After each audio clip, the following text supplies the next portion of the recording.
wilds of Indonesia, coming to Didcot's Cornerstone Art Centre, when a Café Scientifique talk is being held by Professor Anna Nekaris on the plight of the slow loris. You'll remember we spoke about this earlier this year when the little primate was featured on YouTube and became an international global sensation, but for all the wrong reasons. Anna, your work in the field involves, I suppose, research and study of these creatures as well, but conservation is right up there, and the protection of not just the animals but their habitat.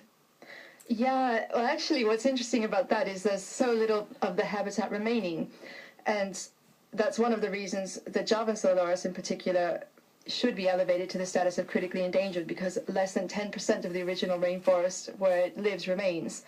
And so we do work to help protect the habitat and find the last bits of protected area where it remains. And most importantly, when we do find areas where it does remain, we try to encourage the local people to, again, have pride in that area. The area we're working in now is actually very interesting because it's an agricultural area, and the lorises are actually going through chili fields and tomato fields and tea plantations, moving between forest patch that's very small and very fragmented, so areas of just 20 hectares of trees to 20 hectares of trees, it's the size of 20 football pitches. And so it's really important that those trees stay, and it's very important to, again, just generate the pride to make sure that the people want those trees to stay, because it would be very easy to convert them to more tea plantations. So this all is a world away from life in South Oxfordshire. Why is it important that the people you're going to be speaking to next Thursday hear this story and understand what's happening? I suppose it's important if you're interested in wildlife in general, and the loris is just one species that's representing many, many animals in the world that are threatened. Some people call an animal like a loris a Cinderella species. It's a small, overlooked species that in an area like Java, where the very large patches of forest remain, you may not get elephants or tigers or leopards as very large charismatic species. And we may, sadly enough, be living in a world one day where those very large animals can't survive anymore because we, as people, have such a huge population, we can't keep huge patches of forest. And so we're going to need these ambassadors for the small patches of forest. And if we as humans want to live in a world where there are animals, we have to just have some passion and compassion for the animals that are left, and try to choose those little flagships or those little Cinderella species, those little beautiful but small species that can serve as ambassadors for the small forests that are left.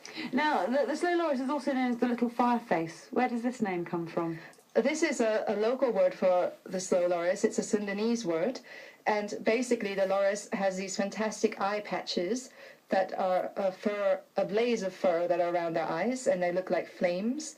Also, the fact that when you look at a loris in the night, its eyes glow just like a cat or a deer in the headlights, and so they're called the little fireface, or mukajeni in the local language. They are charismatic, aren't they? They could become the poster boys and girls of conservation if enough people actually begin to understand their story. Yeah, well, what's interesting about them is, despite the fact that they're relatively little known, or before the YouTube sensation they were little known, you know, they were considered a little brown, insignificant animal, but now so many people think they're cute and fluffy. I think that's absolutely true, that they could become a significant new panda. They look a bit like a panda, and so why not be the panda for the small animals? So what are your short-term goals at the moment, Anna? I mean, what's the next step for you? Well, I would really, I somehow would like to use the publicity that the loris is getting at the moment, because it was an animal that rose from obscurity to some sort of international infamy through the social networking sites. And since there are now more than 20 or 30 million people in the world who suddenly know what a loris is, to advertise their plight, to try to stop the illegal pet trade and the illegal wildlife trade that is the greatest threat to the loris, and that could only be stopped through stopping the market of people wanting these animals as pets, and enforcing the laws that actually will arrest the people who are selling them, and then keeping those animals in the forest. So if we could just stop this senseless trade, because they aren't needed as pets, people can have a cat or a dog or a hamster. There's plenty of cute animals. There are lots of other furry options. You don't need a loris, and so it's the number one threat to these animals. If we could just keep them in the forest, they're probably going to start to be okay. So there's actually relatively enough forest for lorises in many parts of their range. So there are many species that would be okay of the 5 to 8 species of lorises that there are at the moment.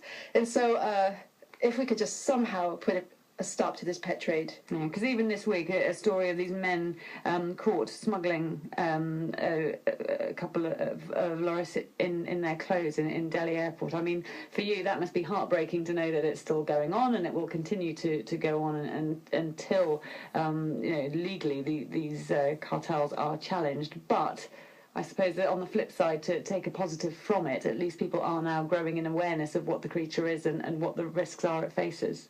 Well, I think the brilliant thing about the seizure at Delhi airport is it really reveals how completely easy it is to smuggle this animal, as we already described. It has a defense mechanism to curl up in a ball, not make any noise, and just be silent and quiet and submissive. We again think that looks really cute, but those little guys probably just curled up in a terrified ball in the trousers of these men. This is how they're very often smuggled. We know it's one of the number ways to smuggle lorises is in pockets of clothing. And the fact that they were caught really deserves huge congratulations to those guys who happened to see that these men were walking funny. Yes. And that's how they caught them. Strange bulges in their trousers, I think, was how it was reported. So, Anna, to catch up with you next Thursday at Cornerstone, it's a Café Scientifique event, which means it's free, doesn't it? Yeah, it's free. You just have to book your tickets online. And not only will we be giving a presentation about the research and showing some nice video clips and revealing some really interesting new research we've been doing on YouTube, because one thing you should know is after we showed the jungle gremlins of Java, the most notorious tickling slow loris video that had been on Wired since 2009 was actually removed. So that was a result for you. Yeah, and we want to just talk a little bit about that, and we'll also have a team there to tell you a little bit about lorises with lots of information. Okay, what time does it all start? It starts at 7 o'clock. And you'll be there to tell us all the latest and catch up and chat to people in person, I guess, afterwards with any questions they have. Anna, lovely to see you. Thank you very much for coming back in. I know you're going to be heading out there again later on in the year, but it's been good to catch up with you, and I hope we can follow this story further. Thanks a lot. Thank you. Professor Anna Nekaris. Let's get the very latest on the roads now. It's 3:30.